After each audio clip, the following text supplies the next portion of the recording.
Good afternoon. Now, today I have got rather an unusual but pretty exciting trio tasting. And I've just been doing a trio tasting with the two Bordeaux, which you see there.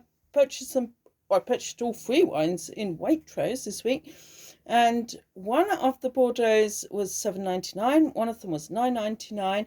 One of them is Entrée de Mer, and it is an actual chateau bottled wine. And the other one looks as if it is. It looks top quality. Everything about the label and the design of the bottle is to lead you to think that it's a top chateau wine. But in fact, it's a fake. Because it's just a negociant cooperative wine called Esperet de Pisgine. Pisgine Saint-Emilion. So Saint-Emilion produces an enormous amount of wine, and it has a cachet which is somewhat erroneous, as most of the wine produced in Saint-Emilion is no better or worse than any other table wine in France. But the top four chateaux give the aura of a very top quality appellation, whereas if you go for one of the other three or four Saint-Emilion appellations, they are tiny and you're much more likely to get a top quality wine. That is why I went for the Pisgine. However, the reality is it's not a single vineyard, and it's a blend of Merlot Cabernet Franc, which is what you would expect in the area, but it doesn't tell you how much. So it's just a bundled together wine for Waitrose drinkers, whereas the other one, in fact, is a top quality bargain. I would just give you a quick tasting of these two. So this is one that I've been wanting to try for a long time, and I thought it was a chateau wine, but when you look at it, it's just the spirit of Pisgine, not the wine itself. And so what's happening is I've been sold a pup. I've got lovely, very translucent red currant in here. Big, delicious licorice, very much licorice, and some dark cherry on the nose, and a little bit of black pepper promise. It's a beautiful wine. It doesn't have much weight. It's kind of what you would expect for the area, but it doesn't have any depth or intensity for it, and it doesn't have the earthiness you might associate. It's not untypical of the area, but it's very much a lightweight. It would be very nice with roast lamb on a Sunday. I'm going to actually say it's not a bad table wine, and it may well impress your friends, but if you can avoid it, I'd actually suggest avoid that wine. Whereas this wine is a Chateau QP 2020, and that one was 2021. That was 13%. This is 13.5%.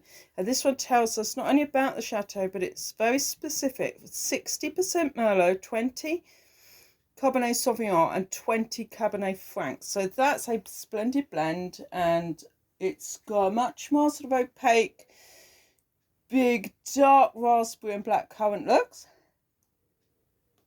Doesn't smell of anything particularly on the nose, apart from perhaps some mildewed fish paste.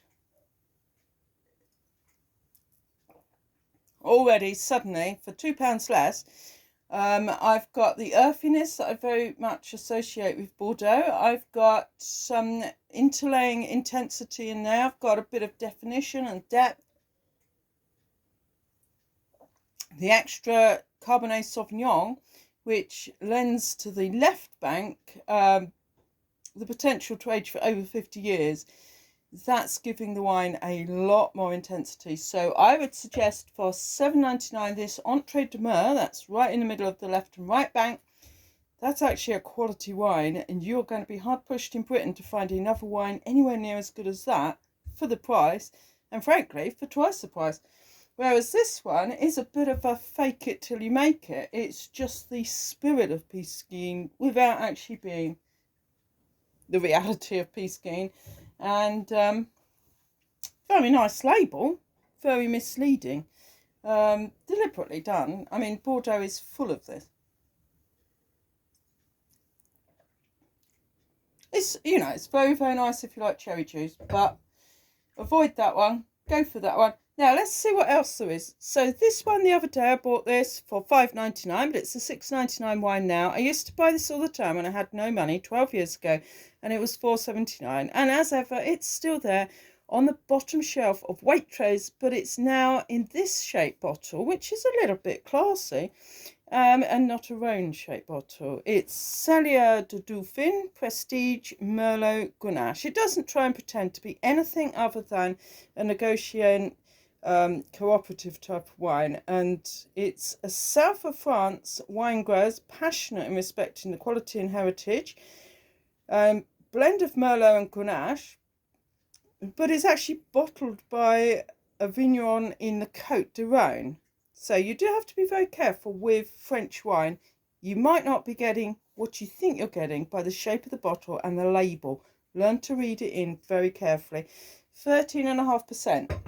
Screw cap, ready to go any time of the year. Let's see how this one compares to the $7.99 and $9.99 on offer Bordeaux's.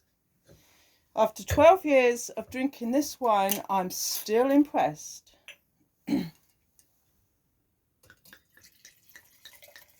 it a good slosh.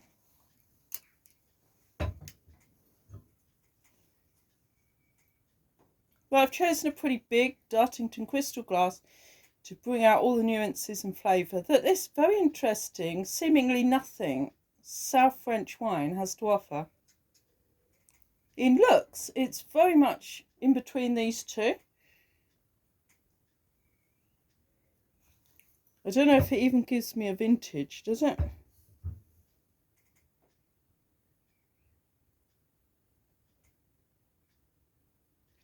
I don't think it's even a vintage wine. That's how cheap and cheerful it is. It's a non-vintage wine, so it's just a glug of whatever's going. It's kind of made in the cheapest way possible, but I think we're going to find this surprisingly good.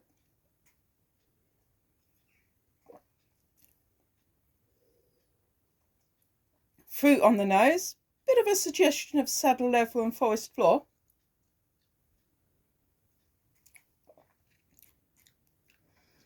Well, I honestly think if you like tiny bit of damson tartness, some big dark cherry, black currant, tiny bit of chili chocolate, pepper spice, and, you know, under hints of forest mushroom, deer poo, and forest bark, a little bit of tarmac on a hot day, and some, you know,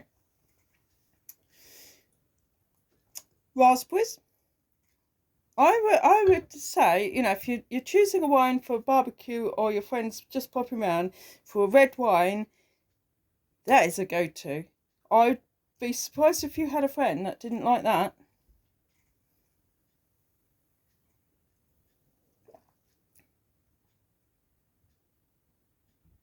After 12 years of drinking this wine, I'm no less impressed, and I'm glad when I had no money and very little choice that I found such a wine as this. I don't get paid for promoting these. I'm just telling you what I think. I honestly would say that wine over these two, well, this is a pretentious fake, and this one's a damn good effort. What have we got in this one? Red berries at best. A good bit of centralised earthiness. This is a really, really good find. Fantastic value. But if you want a good all-round, all-year, easy-pleasing wine, not unlike a Rhone, just got the best of everything about it. For the price, you're going to be pushed to find something better than that. So that's a Cellier de Dauphin, unusual bottle, not bad at all. You know, you're not going to get layer upon layer of, you know, brick soot or anything like that.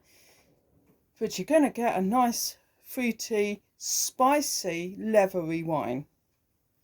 This one, whoa, definitely go for this one. And this one is kind of everything